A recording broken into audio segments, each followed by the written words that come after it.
Hello guys, what's up? I hope you are doing fine. This is me Mir Wahid and today I will be teaching you about some important topic related to taxation. Right? I am presenting this lecture series through Triple S, one of the best platform for free education, having more than 95,500 subscribers, right? So we are very close to cross 1 lakh subscribers, right? चलो हम start करते हैं। जो आज का tax है आज का जो टॉपिक है वो टैक्सेशन के साथ ही रिलेटेड है। फिजिकल पॉलिसी का फोर्थ पार्ट में यहाँ पर स्टार्ट करने वाला हूँ। यहाँ पर आपको क्या जहन में रखना है, आपको याद रखना है जो ये पूरा टैक्स स्ट्रक्चर जो है ये आपको अकाउंटेंसी में भी इम्पॉर्टेंट टॉपिक बनता है, इसलिए आपको ये अच्छे से पढ़ना होगा। तो आज जो हम स्टार्ट करेंगे, हम सीखेंगे सर्विसेज टैक्स का मतलब क्या होता है और टैक्स बर्डन का मतलब क्या होता है, और सेल्स टैक्स में, स्टेट टैक्स में हम बात करेंगे वैल्यू एडेड टैक्स का मतलब क्या होता है और ये एग्जांपल। और कल जो हम स्टार्ट करेंगे वो होगा goods and services tax, right. तो let us start. Service tax का मतलब क्या होता है? Service tax is a tax levied by central government of India on services provided or agreed to be provided. It is an indirect tax which is collected by service providers from service receivers and paid to the government of India. समझो इसका मतलब क्या है। देखो, ये suppose एक person है, ये पर्सन दूसरा है, ये पर्सन ए है, ये पर्सन बी है। अब एक टैक्स इम्पोज किया जाता है पर्सन ए के ऊपर जो कि सर्विस प्रोवाइड करता है। जब एक जो सर्विस प्रोवाइड करता है उसके ऊपर टैक्स इम्पोज किया जाता है उसको सर्विस टैक्स बोलते हैं। लेकिन वो टैक्स कहाँ से कलेक्ट करता है? ये वो दूसरे पर्सन से टैक्स कलेक्ट करता है, पर्सन बी से। सपोज मैं आपको पढ़ाता हूं तो मैं आपको सर्विस प्रोवाइड करता हूं, मेरे ऊपर एक टैक्स लगेगा जिसको बोलते हैं सर्विसेज टैक्स। अब सर्विसेज टैक्स में जिनको पढ़ाता हूं वहां से कलेक्ट करूंगा। एक होता है सर्विस प्रोवाइडर, दूसरा है सर्विस रिसीवर। ए पर्सन जो है, जो मैं हूं, मैं सर्विस प्रोवाइडर हूं, मैं सर्विस प्रोवाइड करता हूं। बी जो है ये सर्विस रिसीवर होता है। तो जिसके ऊपर सर्विसेज टैक्स लगाया जाता है ये उस सर्विस को कहाँ से कलेक्ट करता है? ये पर्सन बी से कलेक्ट करता है। दैट मीन्स सर्विसेज टैक्स जो है ये क्या है? ये एक इनडायरेक्ट टैक्स है। किसके ऊपर इम्पोज किया जाता है? सर्विस प्रोवाइडर के इम्पोज किया जाता है। लेकिन इसका बर्डन किसके ऊपर आता है? सर्विस रिसीवर के ऊपर बर्डन आता है। That's why it is called as a services, it's called as the indirect tax. ये एक इनडायरेक्ट टैक्स होता है जिसको एक सर्विस प्रोवाइडर कलेक्ट करता है। और कहाँ से कलेक्ट करता है? सर्विस रिसीवर से। और किसको फिर पे करता है? गवर्नमेंट ऑफ इंडिया से। और ये टैक्स कौन इंपोज करता है, कौन लिवे करता है? आपको बोलना है सेंट्रल गवर्नमेंट लिवे करता है। ठीक है, किसके ऊपर? सर्विस प्रोवाइड, जो सर्विसेज प्रोवाइड की जाती है उसके ऊपर। आई होप यहां तक सर्विसेज टैक्स आपको समझ आया होगा। उसके बाद नेक्स्ट पॉइंट जो एसएसबी के लिए आपको बन सकता है वो है कि डॉक्टर राजा चेला committee on tax reform recommended the introduction of service tax. एक कमेटी है जिसको बोलते हैं डॉक्टर राजा चेला कमेटी। इसने क्या दिया है? एक रिकमेंडेशंस दी है रिलेटेड टू टैक्स रिफॉर्म्स को। टैक्स रिफॉर्म्स लाए गए हैं, उसमें से कुछ रिकमेंडेशंस दी। उसने उस रिकमेंडेशन में ये भी बोला है कि सर्विसेज टैक्स को इम्पोज किया जाए, इंट्रोड्यूस किया जाए, इस्टेब्लिश किया जाए, इंट्रोड्यूस किया जाए। और किस कमेटी के जरिए से सर्विस टैक्स को इंट्रोड्यूस किया गया? आपको बोलना है डॉक्टर राजा चेला कमेटी के जरिए से सर्विस टैक्स को इंपोज किया जाता है। एमसीक्यू क्या बन सकता है? ये कौन इंपोज करता है? आपको बोलना है सेंट्रल गवर्नमेंट। किसके ऊपर इंपोज करता है? आपको बोलना है जो सर्विस प्रोवाइड करता है उसके ऊपर इंपोज किया जाता है। और ये सर्विस प्रोवाइड कलेक्ट कहां से करता है? ये सर्विस रिसीवर से कलेक्ट करता है। फिर किसको पे करता है? गवर्नमेंट ऑफ इंडिया को पे करता है।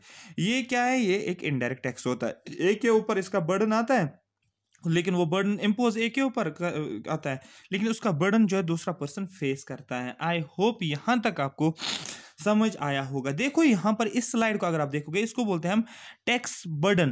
कॉन्सेप्ट समझो, टैक्स बर्डन का मतलब क्या है? कास्केडिंग इफेक्ट समझो। कास्केडिंग इफेक्ट और टैक्स बर्डन का मतलब क्या है? कास्केडिंग इफेक्ट, इसी को हम नाम देते हैं हम टैक्स बर्डन। सपोज एक पर्सन के ऊपर टैक्स लगाया जाता है, पर्सन ए के ऊपर, और ये पर्सन बी है। पर्सन ए जो है ये शर्ट मैन्युफैक्चर है, ये शर्ट्स को मैन्युफैक्चर करता है और इसने 6,000 रुपीज़ की शर्ट्स बना ली है। अब ये जब शर्ट्स को बनाता है ये किसको देता है? ये पर्सन बी को देता है। पर्सन बी को ये बेच रहा है, ठीक है। सपोज ये पर्सन बी को 10,000 में बेच रहा है, राइट? बात समझ में आ रही है? 10,000 में। अब जो इसके ऊपर टैक्स लगाया गया है, किसके ऊपर? 6,000 के ऊपर। तो सपोज 5% का टैक्स किसके ऊपर लगाया गया है? इन 6,000 के ऊपर टैक्स लगाया गया है, जो इसने रॉ मटेरियल खरीदा है। कहाँ से? किसी और पर्सन से रॉ मटेरियल खरीदा और उस रॉ मटेरियल के ऊपर टैक्स लगाया गया 5%, मतलब 300 रुपीज का टैक्स लगाया गया। ठीक है, अब ये टैक्स पे किसने किया? पर्सन ए ने। अब पर्सन ए क्या कर रहा है? ये क्या करता है? इन चीज़ों को शर्ट्स बनाकर एक पर्सन बी को बेच रहा है। जो खरीदने वाला है वो पर्सन बी है और 10,000 में ये इसको बेच रहा है। जब 10,000 में बेच रहा है और इसको बोला जाता है आपको ये टैक्स पे करना है 5%। किसको? पर्सन बी को। पर्सन बी को 10,000 पे टैक्स लगेगा। अब जब 10,000 पे टैक्स लगेगा पर्सन बी के ऊपर, तो ये पर्सन बी क्या बोलेगा? ये बोलेगा कि ये इसको कितना पे करना पड़ेगा? 500 पे करना पड़ेगा। इसका मतलब ऑलरेडी 6,000 का टैक्स जो है ए पर्सन ने दिया है और बी पर्सन जो ये 10,000 का दे रहा है। इसका मतलब ये 6,000 भी इसके अंदर इंक्लूड है, तो इसको पे करना पड़ेगा 500, जो कि ऑलरेडी 300 उसने पे किया हुआ है, लेकिन फिर से ये टैक्स पे करता है। इसका मतलब टैक्स के ऊपर फिर से टैक्स लगाया जाता है। इसको बोलते हैं हम बर्डन ऑफ टैक्स या टैक्स बर्डन या कास्केडिंग इफेक्ट, राइट? एक्चुअली इसको कितना पे करना था? इसको पे करना था जो 6,000 इसने 6,000 में बेचा गया था। ठीक है, इसने पर्सन ए ने 6,000 में खरीदा था और पर्सन बी जो है ये 10,000, जो बीच वाला गैप जो है दैट इज 4,000 वाला, 4,000 के ऊपर जो है 5% लगाना चाहिए था, लेकिन इसको किसके ऊपर लगाया जाता है? 10,000 के ऊपर लगाया जाता है। इसका मतलब ये होता है, इसको टैक्स बर्डन बोलते हैं। जब टैक्स बर्डन बोलते हैं दैट मीन्स जब पर्सन ए है, पर्सन बी है, पर्सन सी है, ध्यान से देखो, और पर्सन डी है। पर्सन ए रॉ मटेरियल प्रोवाइड करता है किसको? फिर से समझो, पर्सन बी को ये 5,000 का जो है रॉ मटेरियल प्रोवाइड करता है, तो दैट मीन्स इसके ऊपर इसने टैक्स भी कुछ पे किया है। अब पर्सन बी जो है इसको शर्ट्स बनाता है, इस रॉ मटेरियल को शर्ट्स बना के क्या करता है? इसको तैयार करता है 10,000 तक। ध्यान से समझो, 10,000 तक तैयार करता है। ठीक है, 10,000 तक तैयार करता है और पर्सन सी को बेचता है। लेकिन जब पर्सन ए जो है इसने टैक्स पे किया है 5,000 पे, कितना? 5%, दैट मीन्स 250 रुपीज इसने पे किया हुआ है, और पर्सन बी को बोला जाता है आपको 10,000 पे टैक्स पे करना है। लेकिन इसका मतलब 5,000 पे ऑलरेडी पे किया था, इसको बोला जाता है आपको 5% टैक्स पे करना है 1,000 के। इसका मतलब इसको 500 रुपीज पे करना है। किसको? पर्सन बी को। लेकिन पर्सन बी क्या बोल रहा है? पर्सन बी बोल रहा है नहीं, ऑलरेडी जो है, जो मैंने रॉ मटेरियल खरीदा है, इस रॉ मटेरियल पे पर्सन ए ने ऑलरेडी जो है टैक्स जो है पे किया हुआ है। मैंने इस रॉ मटेरियल पे क्या बनाया है? शर्ट्स बना ली है। अगर आप मुझे बोलो 10,000 पे लगाना है, 10,000 पे मुझे टैक्स लगेगा, ऑलरेडी 2,250 पे किया हुआ है पर्सन ए ने। मैं कितना रिमेनिंग जो बचेगा 250 वही पे करूंगा। इसका मतलब वो डिफरेंस कितना था? एक्चुअली इसने कितने में इसने ए ने पर्सन ए ने कितने में खरीदा था? 5,000 में। और पर्सन बी को कितने में बेचा था? 10,000 तक इसने इसको बेचा है। दैट मीन्स पर्सन बी के पास 10,000 है, तो डिफरेंस कितना बचा? 5,000 रुपीज का डिफरेंस। तो एक्चुअली जो टैक्स लगना चाहिए वो लगना चाहिए था 5,000 पे 5%, दैट मीन्स वही 250 बनता है। तो इन शॉर्ट आपको इतना याद रखना है कि टैक्स बर्डन का मतलब क्या होता है, टैक्स ऑन टैक्स, और इसी को बोलते हैं हम कास्केडिंग इफेक्ट। ठीक है, इस कास्केडिंग इफेक्ट की वजह से क्या होता है? कंज्यूमर जो होता है, जो लास्ट पे कंज्यूमर होता है, जो चीज़ों को खरीदता है, ठीक है, जो पहले रॉ मटेरियल सप्लायर होता है, उसके बाद कौन होता है? मैन्युफैक्चरर किसको देता है? होलसेलर को। होलसेलर किसको देता है? रिटेलर को। रिटेलर किसको देता है? कंज्यूमर को। तो पूरा टैक्स का बर्डन किसके ऊपर आता है? कंज्यूमर के ऊपर आता है। तो दैट मीन्स इसको हम नाम देते हैं cascading effect, tax on tax, और जिसकी वजह से लास्ट में प्रोडक्ट जो होता है ये महंगा हो जाता है, इसका प्राइस बढ़ जाता है। और कौन सी कंडीशंस क्रिएट होती है? उसको बोलते हैं इन्फ्लेशनरी कंडीशंस क्रिएट होती है, इन्फ्लेशन होता है। यही लिखा है मैंने यहाँ पर, मैं इसको जूम करता हूँ। मैंने लिखा है cascading tax effect is also termed as tax on tax. This effect occurs when a good is taxed on every stage of production. जब गुड्स को टैक्स लगाया जाता है हर स्टेज के ऊपर। Such a good is taxed till it is finally sold, और इस चीज के ऊपर हर स्टेज पे टैक्स लगाया जाता है तब तक जब तक इसको फाइनल कंज्यूमर को दिया जाता है। इसका मतलब ये जो होता है, each succeeding transfer of good is taxed, her transfer के ऊपर टैक्स लगाया जाता है, और ये पूरा टैक्स जो होता है ऑलरेडी जो प्रेसीडिंग टैक्स लगाया जाता है, जो पीछे ऑलरेडी टैक्स पे किया होता है, ठीक है, वो पूरा ट्रांसफर किसके ऊपर होता है, फाइनल कंज्यूमर के ऊपर ट्रांसफर होता है। और ये मल्टीपल टैक्स का बर्डन जो होता है ये किसके ऊपर आता है, कंज्यूमर के ऊपर। और लास्ट पे क्या होता है, ये कंज्यूमर जो होता है, जो उसको प्रोडक्ट खरीदना होता है 500 का, ये बेचारा कितने में खरीद रहा है, 800 में, क्योंकि इसके ऊपर पूरा टैक्स का बर्डन आता है। आ रही बात समझ, इसको आप कास्केडिंग इफेक्ट बोलते हैं। लेकिन जब हम यहां पर समझेंगे कि वैल्यू एडेड टैक्स में हम समझेंगे एक्चुअल में होता क्या है। स्टेट टैक्सेस में अगर हम बात करते हैं, इसमें हम सबसे पहले बात करेंगे वैल्यू एडेड टैक्स। तो एसएसबी क्वेश्चन क्या पूछ सकते हैं, फुल फॉर्म ऑफ वैट। आपको बोलना वैट का मतलब होता है value added tax.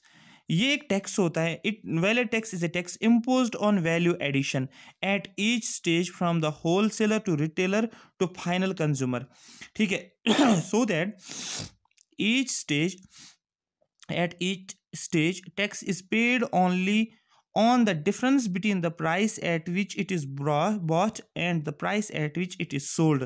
Thus there is no cascading burden under VAT, ठीक है। यहां पर समझो इसका मतलब क्या है। देखो ये मैन्युफैक्चर, ये सप्लायर है, ये मैन्युफैक्चर है और ये होलसेलर है। ध्यान से देखो, सपोज इसने रॉ मटेरियल खरीदा है, इसके पास रॉ मटेरियल 6000 रुपीज़ का, ठीक है। ये इसको बेच रहा है, कौन बेच रहा है, raw material supplier raw material बेच रहा है, किसको बेच रहा है, बी को बेच रहा है 6000 में, और इसके ऊपर ये टैक्स पे करता है 5%। मतलब कितना हो गया वो 300 रुपीज़। तो टोटल कितना ये सेल कितने में बेच रहा है, टोटल कितना हो गया 6300, ठीक है। ये कितने में बेच रहा है, 6000 में तो बेच रहा है, लेकिन टैक्स पे करने के बाद कितना हो गया टोटल 6300। ये पर्सन बी के पास, और ये पर्सन बी कौन है, ये मैन्युफैक्चरर है, और ये पर्सन ए कौन है, ये रॉ मटेरियल सप्लायर है। यहां तक समझो आप इस चीज को। उसके बाद अब पर्सन बी जो है शर्ट्स बनाता है, शर्ट्स बनाने के बाद ये 10,000 में किसको बेच रहा है, पर्सन सी को। पर्सन सी कौन है, ये सपोज है रिटेलर, सॉरी क्या बोलते हैं इसको, होलसेलर। अब यहां पर ध्यान से देखो, यहां पर इसको अब बोला जाता है कि आपको टैक्स जो पे करना है 10,000 के ऊपर टैक्स पे करना है। 10,000 का 5% जब लगाया जाता है, इसका मतलब बोला जाता है कि आपको 500 रुपीज़ पे करना है। किसको बोला जाता है, पर्सन सी को बोला जाता है आपको 500 रुपीज़ आपके ऊपर टैक्स इम्पोज किया गया। ये बोल रहा है ठीक है 500 तो है, जो मेरा 10,000 मैं बेच रहा हूँ किसी चीज़ को, उसके ऊपर 500 मुझे टैक्स लग रहा है, दैट मीन्स 5% तो मैं पे करूँगा। लेकिन मेरे पास एक बिल है जो मैं आपको दिखाऊंगा, जो कि ऑलरेडी इसके ऊपर जो है 6,000 के ऊपर ऑलरेडी 5% पे किया हुआ है। दैट मीन्स 300 ऑलरेडी जो इसका मालिक जो था जिसने इसको खरीदा है इस रॉ मटेरियल को, दैट मीन्स उसने 300 जो है ऑलरेडी पे किया हुआ है। बात समझ में आ रही है। तो दैट मीन्स अब वो बोलेगा कि नहीं, अब मैं क्या करूंगा, मैं 500 पे नहीं करूंगा, मुझे सिर्फ 200 पे करना है। दैट मीन्स इसको 500 पे करना था, लेकिन ऑलरेडी 3 पे किया हुआ है जो 6,000 पे लगा था, इसको ये कितना पे करेगा, 200 पे करेगा। तो दैट मीन्स यहाँ पर इसने इस रॉ मटेरियल तो को खरीदा है 6,300 में, लेकिन अब इसने क्या किया, इसको वैल्यू ऐड किया, इस रॉ मटेरियल को इसको कन्वर्ट किस में किया, शर्ट्स में कन्वर्ट किया। दैट मीन शर्ट बनाया इसने इसको, दैट मीन्स इसको वैल्यू ऐड किया, इस रॉ मटेरियल को कन्वर्ट किया शर्ट्स के अंदर। तो दैट मीन्स इसको इसने एक वैल्यू ऐड किया है, और इस वैल्यू के ऊपर ही क्या करना पड़ता है, टैक्स पे करना पड़ता है। तो दैट मीन्स यहाँ पर ये 6,000 था, इसने कितने में बेचा है, इसने बेचा है 10,000 में। डिफरेंस कितना हो गया, 4,000 का डिफरेंस आ गया। अगर आप 4,000 का 5% लगाओगे तो वही 200 बन जाता है, और यही 200 यहाँ पर ये पे करता है। मतलब ये होता है जो कि कोई भी चीज़ अब अगर आप खरीद रहे हो सपोज 10,000 में, और इसको बेच रहे हो 18,000 में, जो डिफरेंस आता है 8,000, और इस 8,000 के ऊपर जो टैक्स होता है वही पे किया जाता है, ना कि पूरे 18,000 पे। इसको हम नाम देते हैं हम वैल्यू एडिड टैक्स, जो कि डिफरेंस के ऊपर लगाया जाता है। ये इसने यहाँ पर क्या किया था यहाँ पर इसने बाई किया है, ये यहाँ पर इसने सेल किया है। इसका मतलब बाई कितने में खरीदा था इस पर्सन ए ने 10,000 में, और कितने में बेच रहा है 18,000 में। बीच में इसने कितना जो है वैल्यू ऐड किया है, 8,000 का वैल्यू ऐड किया, और जो टैक्स लगेगा वो किसके ऊपर लगना चाहिए, इसके ऊपर लगना चाहिए। तो दैट मीन्स इसी को बोला जाता है जो कास्केडिंग इफेक्ट जो है वो रिड्यूस हो जाता है। यहाँ पर टैक्स का बर्डन किसके ऊपर नहीं आता है, इस पर्सन के ऊपर टैक्स का बर्डन नहीं आता। ये सिर्फ उतना ही टैक्स पे करता है जो कि ये डिफरेंस जो इसका आता है, जो ये बीच में अपना वैल्यू ऐड करता है, इसको बोलते हैं हम वैल्यू एडिड टैक्स। राइट, आई होप यहाँ तक आपको समझ आया होगा। ज़्यादा से ज़्यादा शेयर करो और लाइक करो। यही मैंने लिखा है, value added tax is a tax imposed on value addition at each stage, हर एक स्टेज के ऊपर लगाया जाता है। दैट मीन जो मैन्युफैक्चर जो सप्लायर होता है वो भी टैक्स पे करता है, उसके बाद मैन्युफैक्चरर के पास आ जाता है वो भी टैक्स पे करता है, उसके बाद होलसेलर के पास आता है वो भी टैक्स पे करता है, उसके बाद रिटेलर के पास वो भी टैक्स पे करता है, और उसके बाद कंज्यूमर वो भी टैक्स पे करता है। हर स्टेज के ऊपर टैक्स लगाया जाता है।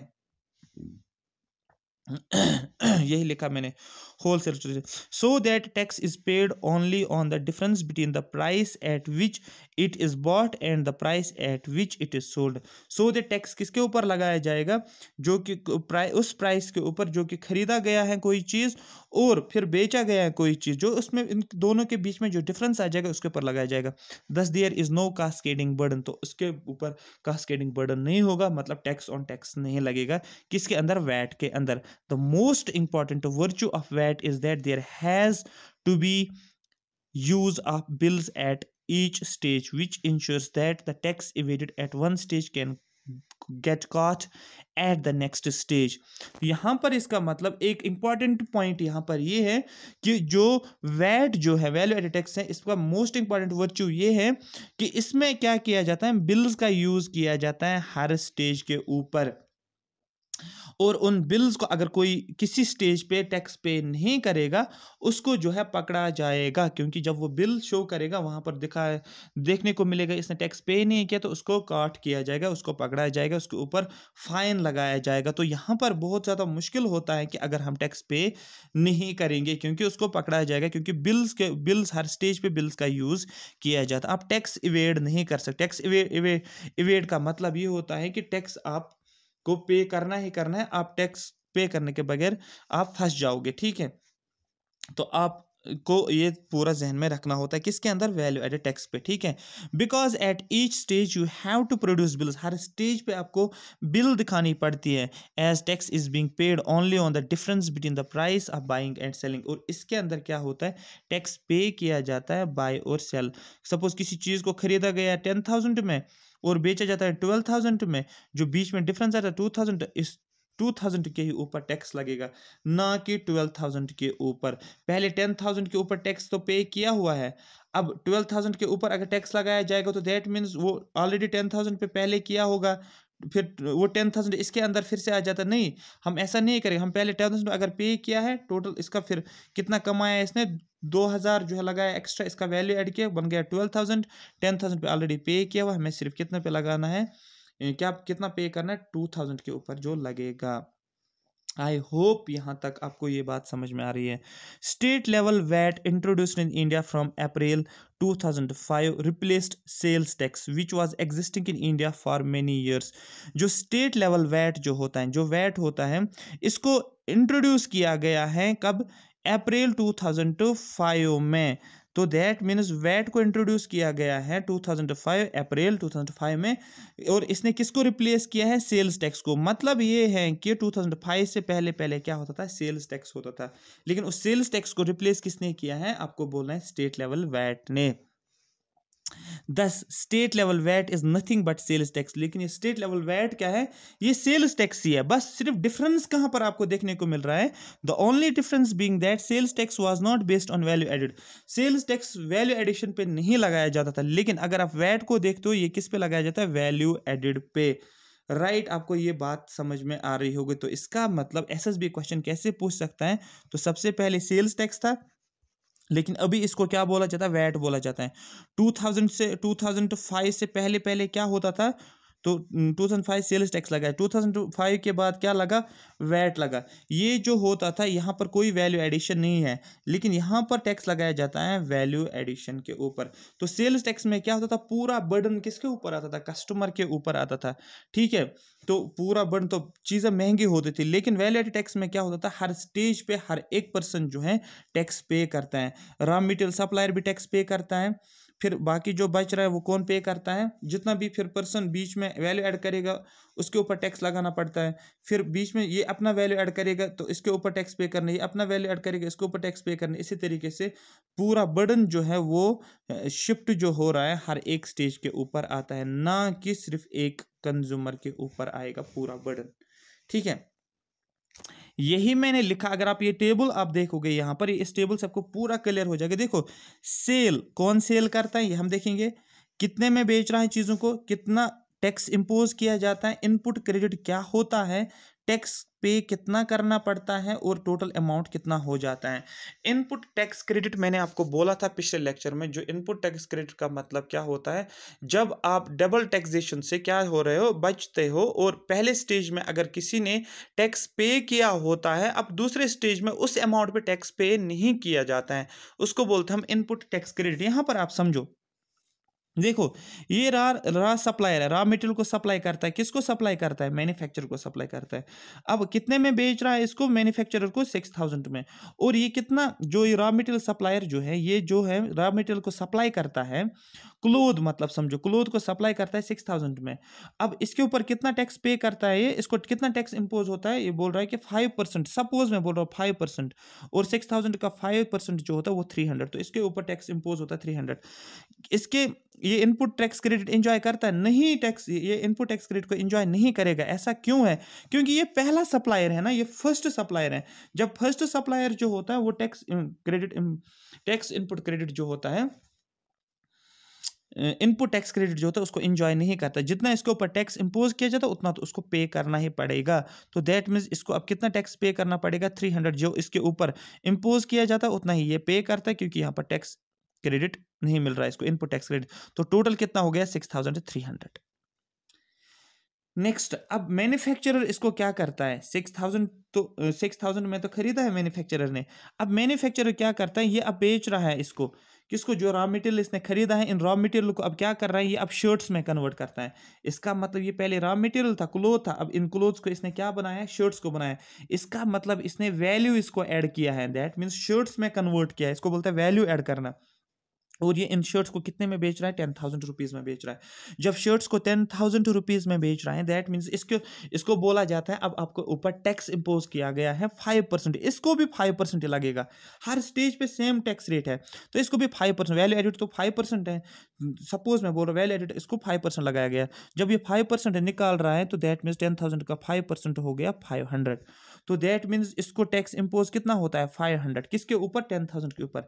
लेकिन ये बोल रहा है कि इनपुट टैक्स क्रेडिट की बात कर रहा है, यहाँ पर ये बोल रहा है कि 6000 पे तो पहले ही 300 इसके ऊपर टैक्स लगाया हुआ है, तो दैट मीन्स ये इनपुट टैक्स क्रेडिट को एंजॉय करता है। दैट मीन्स अब बचा कितना, 200, सिर्फ ये 200 ही टैक्स पे करेगा।